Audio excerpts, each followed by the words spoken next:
Yes, that was Melania Trump today, making her first public appearance in over a month. It's one of only a handful of rare sightings. And according to the Daily Beast, who actually tallied this up, thank you, Daily Beast, the First Lady has only been seen in public 38 days this year. It is the end of August, everyone. That is not normal. And of course, it's also not normal for the president to be accompanied so frequently by an aide like this woman, who you can see on your screen, Natalie Harp. We all know who she is now. And I don't mean it is not normal for the president to have aides who travel with him everywhere, including female aides, but believe me, I've been one of those several times. Plenty of presidents have those. But it is not normal for a person working in the White House to write intimate, devotional, personal letters for the president to the president, never mind leave them in his personal spaces. But that is what Natalie Harp does. It's not normal for a person without a security clearance who refused to fill out the forms for some reason to have close, regular access to the president. But MS Now reports that Natalie Harp did just that for an entire year. It's not normal for that same person to be the point of contact for foreign leaders hoping to speak to the president. But according to the New York Times' Maggie Haberman, Natalie Harp is that person too.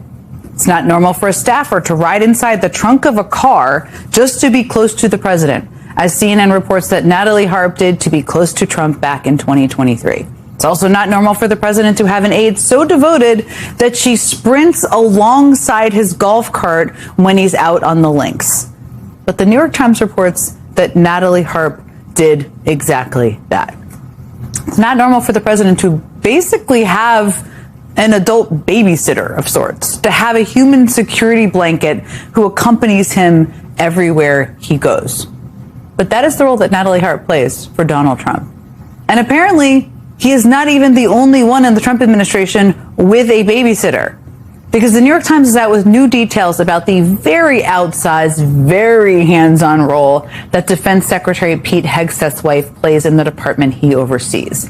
As the Times points out, quote, "There has never been a Pentagon spouse quite like Jennifer Hegseth." And, quote, "Her involvement in the Defense Department is so unusual that it has led to questions about Mr. Hegseth's leadership." Jennifer Hegseth has been playing the role of babysitter for her husband since, well, almost immediately after he was nominated. I mean, she was constantly at his side. Remember this when he was interviewing with senators ahead of his confirmation hearings? In fact, the Times notes that she startled Republican senators when she showed up at what are usually typically private meetings. And while Hegseth later acknowledged it was unusual, he insisted it just felt right. It was unusual. I remember the first meeting we went to that she came with. I was like,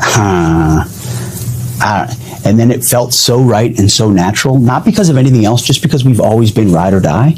It's always been, we're doing this together. And so when we did that first, it was like, oh, this is the way it's going to be the whole time. It's got to be. And so we made it happen so that she could be with me. It's got to be. It certainly does not have to be. But that turns out that was just the beginning. Last year, the Wall Street Journal reported that Pete Hegseth brought his wife to sensitive meetings with foreign military officials that included one occasion where she accompanied her husband to a high-stakes meeting with top British defense officials, a meeting that came just one day after the Trump administration cut off military intelligence sharing with Ukraine. And now the New York Times is shedding new light on that incident and revealing just how problematic Jennifer Hegseth's presence was at that critical moment.